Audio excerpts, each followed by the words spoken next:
Fechando aqui a nossa jornada de mini aulas para ampliar o raciocínio clínico. Já madrugou aí? Talvez sim, né? Um assunto leve, tranquilo para ajudar no sono de vocês. O título é Perversão, a forma erótica do ódio. Será que uma pessoa que sofreu abuso necessariamente se tornará um abusador? Essa é uma pergunta que sempre aparece. E acho que uma resposta possível é a seguinte: não, nem toda pessoa que sofreu abuso vai se tornar um abusador. Mas todo abusador, muito provavelmente, sofreu algum tipo de abuso. Claro que não dá para bater o martelo, que isso foi uma coisa muito determinista, e não é exatamente assim que a coisa acontece na prática. Porém, a gente pode tirar algumas lições, pegar algumas ideias para tentar pensar sobre o assunto.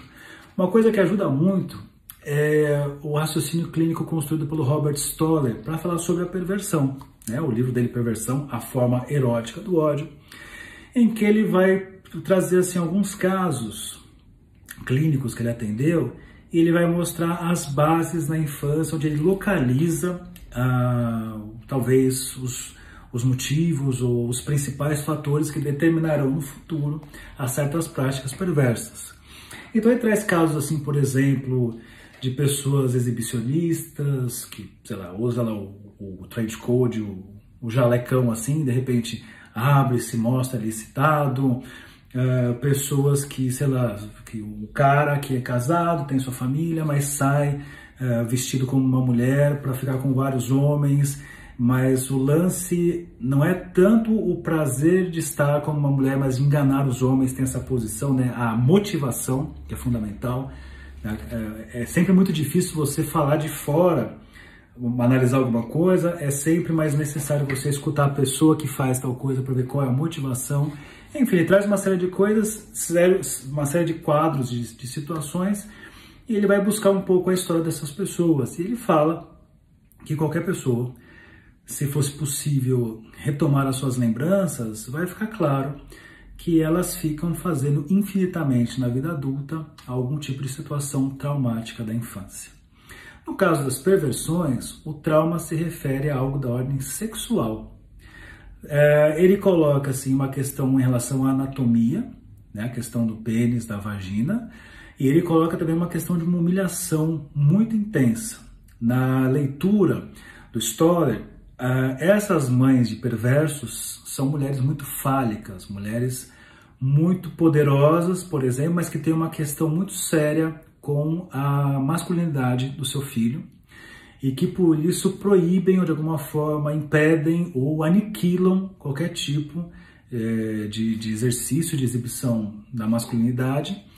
E aí então essa pessoa, esse sujeito meio que guarda essa impossibilidade, se desenvolve, ele cresce de uma certa perspectiva, mas tem ali como uma outra cena, né, uma vida paralela em que sempre reedita tal coisa. Então é como se fosse uma pessoa que tem uma vida às vezes pacata, mas que precisa fazer algo de uma exibição da sua potência por aí. Nesse caso, o cara que abre o trench coat, como é que chama? Sobretudo. Um dos casos que ele traz é o cara que faz isso e qual que está por trás da motivação? Esse paciente fala assim, que aquilo que ele era humilhado quando criança, de estar excitado por essa mãe, quando ele faz isso na vida adulta, as mulheres ficam horrorizadas, ele se sente assim tão potente ao ponto de elas sentirem medo do que elas viram. E tem um episódio que o cara vai preso e você pensa assim, putz, o cara vai ficar mal que foi preso. Não, a realização foi assim, eu sou tão potente, eu sou tão masculino e viril que eu fui preso por conta disso. Lembrando aqui, gente, antes que alguém fale assim, nossa, que viagem, que bobeira, temos que respeitar porque é a fantasia de cada um. Cada um tem uma fantasia e garanto que a fantasia que você tem não tem nada de fofinha, né? Como diz ali o Jacques Lamillé, as pessoas facilmente confessam seus sintomas, mas suas fantasias dificilmente ou nunca. Então ele vai trazer várias situações, inclusive de uma reencenação dessa mãe fálica.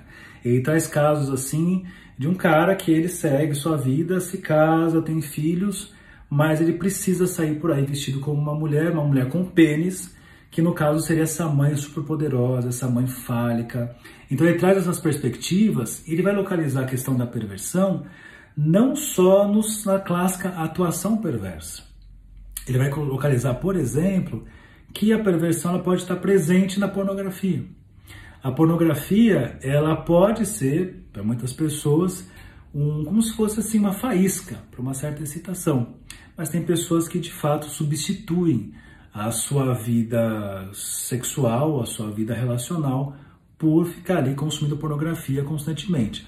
Só que ele não fica tanto nessa esfera que eu trouxe, ele vai muito mais na análise do tipo de conteúdo que existe na pornografia. E fazendo referência ao nome do livro, Perversão, a forma erótica do ódio, ele traz que tem sempre uma situação de ódio e de vingança. Para ele, as pessoas perversas que passaram por esse trauma, elas se vingam da cena.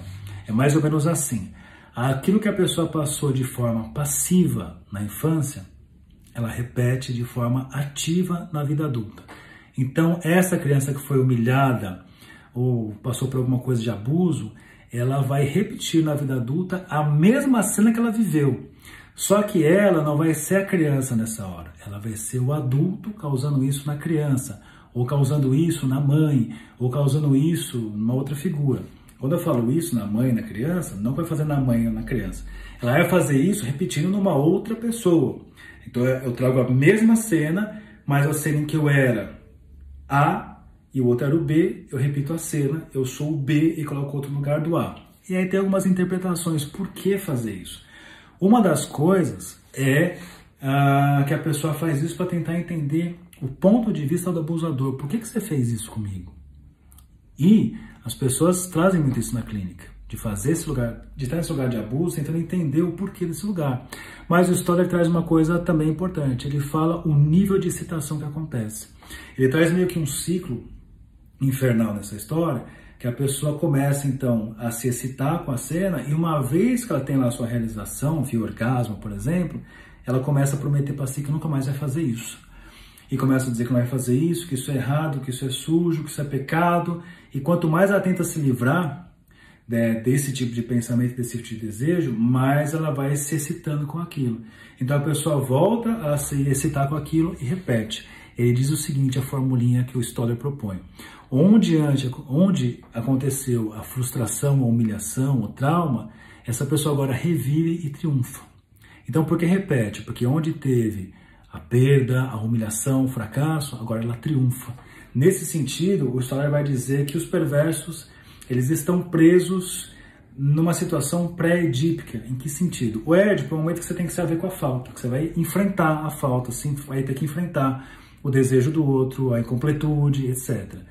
Pensando nessa perspectiva, o perverso não vai, ele para antes. E no Stoller, ele para antes porque essa mãe não deixa ele chegar nesse Édipo para esse enfrentamento, que fica nesse loop infinito. Bom, gente, é isso. Esse é mais um raciocínio clínico, mostrei aqui para vocês um monte. Se você tiver interesse de saber mais disso, eu tenho esse meu curso, Perversão, a forma erótica do ódio, que eu trabalho esse livro inteiro com um grupo de estudos, você pode acessar lá. Ou, se você não quiser, se quer estudar sozinho, você pode pegar esse livro do Robert Stoller, Perversão, a forma erótica do ódio. Então, bons estudos, encerramos nossa jornada, boa semana para vocês e até breve.